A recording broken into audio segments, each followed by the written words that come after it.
Hello guys, so I'm Ashish from Global Pathways and we are into our IELTS online series.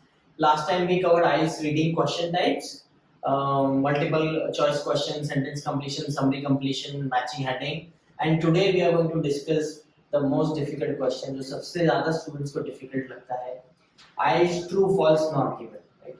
True false not given एक ऐसा type of question है जिसमें बहुत confusion होता है students को.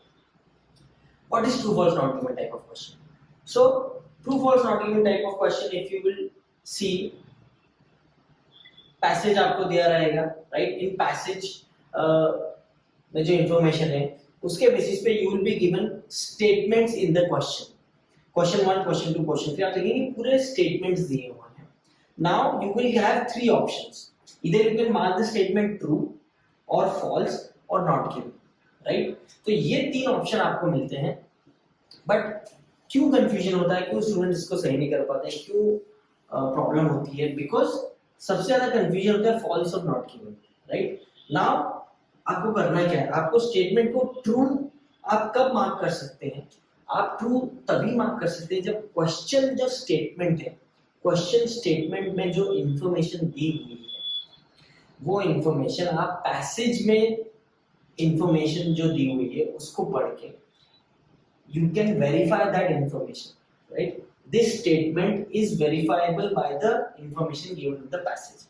यानी ये जो स्टेटमेंट है अगर वो पैसेज में दी हुई इंफॉर्मेशन के हिसाब से कंप्लीटली सही साबित हो रहा है, if you can verify that okay this information is correct, ये इंफॉर्मेशन सही है, ये इंफॉर्मेशन ट्रू है according to the information given in the passage, तब आप उसको ट्रू मार्क कर सकते हैं. इसमें you have to remember that you cannot use outside knowledge. आपको outside knowledge use नहीं करना है. आपको क्या लगता है उससे मतलब नहीं है, जो पैसेज में इंफॉर्मेशन दी है उससे मतलब है. एग्जाम्पल के तौर पर समझाना चाह रहा हूँ मैं. सपोज क्वेश्चन में दिया है that शुगर खाने से डायबिटीज नहीं होती है, राइट? एंड पैसेज में दिया है कि शुगर खाने से डायबिटीज नहीं होती है. तो आपको अपना आउटसाइड नॉलेज नहीं लगाना है कि यार शुगर खाने से तो डायबिटीज होती है तो मैं इसे फॉल्स मार्क कर दूं. नहीं, वो आपका आइडिया, आपका ओपिनियन नहीं पूछ रहे हैं. पैसेज की इंफॉर्मेशन के हिसाब से ही आपको true false not given mark करना है. तो अगर पैसेज में दिया है कि शुगर खाने से डायबिटीज नहीं होती है तो you will mark it true, right? So हमेशा पैसेज की इंफॉर्मेशन को आपको अपना बेस बना के रखना है. फॉल्स कब मार्क कर सकते हैं आप? अगर जो क्वेश्चन स्टेटमेंट दिया है वो पैसेज में दी हुई इंफॉर्मेशन के हिसाब से गलत साबित हो रहा है, पैसेज में उस क्वेश्चन के अगेंस्ट में इंफॉर्मेशन दी हुई है, ऐसी इंफॉर्मेशन दी हुई है जो क्वेश्चन स्टेटमेंट को कॉन्ट्रडिक्ट कर रहा है, क्लियरली उसको गलत साबित कर रहा है, तभी आप फॉल्स मार्क कर सकते हैं. सबसे ज्यादा कंफ्यूजन होता है फॉल्स और नॉट गिवन. क्यों? क्योंकि नॉट गिवन वाले स्टेटमेंट्स क्या होते हैं? नॉट गिवन वाले स्टेटमेंट्स जो क्वेश्चन में जो स्टेटमेंट दिया है अगर पैसेज में दी हुई इंफॉर्मेशन के हिसाब से क्वेश्चन स्टेटमेंट क्लियरली सही या गलत दोनों ही साबित नहीं हो रहा, राइट? अगर क्वेश्चन स्टेटमेंट ट्रू भी हो सकता है, फॉल्स भी हो सकता है. पैसेज में वन साइडेड इंफॉर्मेशन नहीं दी है, पैसेज में अनक्लियर इंफॉर्मेशन है, पैसेज में इंफॉर्मेशन है ही नहीं कि वो स्टेटमेंट सही है या गलत है, then you have to mark it not given, right? Not given means इसके लिए enough information passage में not given है, दी हुई नहीं है. Why is it difficult? Because you are looking for the information which is not given. तभी students को ज्यादा कंफ्यूजन होता है, राइट? तो ये तीन ऑप्शन है, true false not given. Now how to solve it? I always tell students कि जहां भी ज्यादा कंफ्यूजन हो उसको नॉट गिवन मार्क करें, राइट? क्योंकि कंफ्यूजन तभी होता है जब इंफॉर्मेशन नहीं दी हो. अगर उसके अगेंस्ट में इंफॉर्मेशन है तो यू कैन मार्क फॉल्स, अगर उसके फेवर में इंफॉर्मेशन है तो यू कैन मार्क ट्रू. जहां भी ज्यादा कंफ्यूजन हो रहा है नॉट गिवन मार्क करके आगे बढ़ना. Now strategy, again coming to the strategy. तो ट्रू फॉल्स नॉट गिवन की सबसे इंपॉर्टेंट स्ट्रैटेजी है, आपको ध्यान रखना है.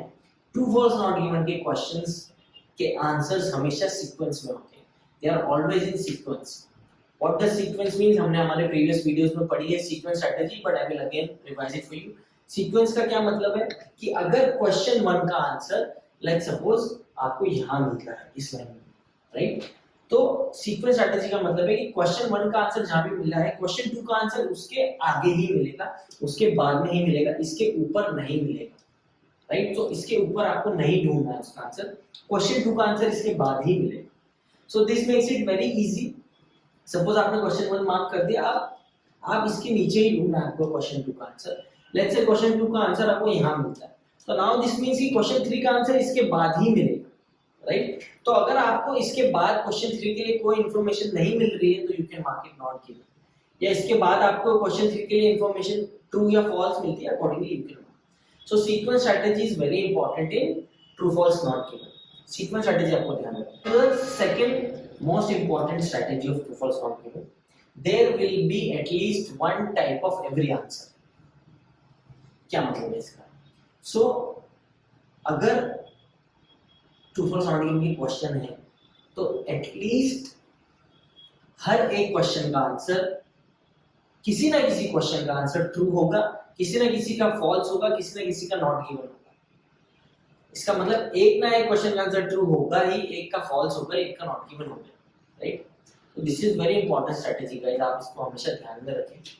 पर keep in mind this doesn't mean कि अगर 6 क्वेश्चन है तो 2 ट्रू होंगे, 2 फॉल्स होंगे, 2 नॉट गिवन होंगे. नो, 6 क्वेश्चन है इसका मतलब है 4 ट्रू भी हो सकते हैं, बट एक ना एक फॉल्स होगा और एक ना एक नॉट गिवन होगा ही होगा, right? So this is very important strategy guys, इसको आपको ध्यान में रखना है ट्रू फॉल्स नॉट गिवन के लिए. So these are the two main strategies to solve true false not given. Third one is do not use outside knowledge, only depend on the information given in the passage.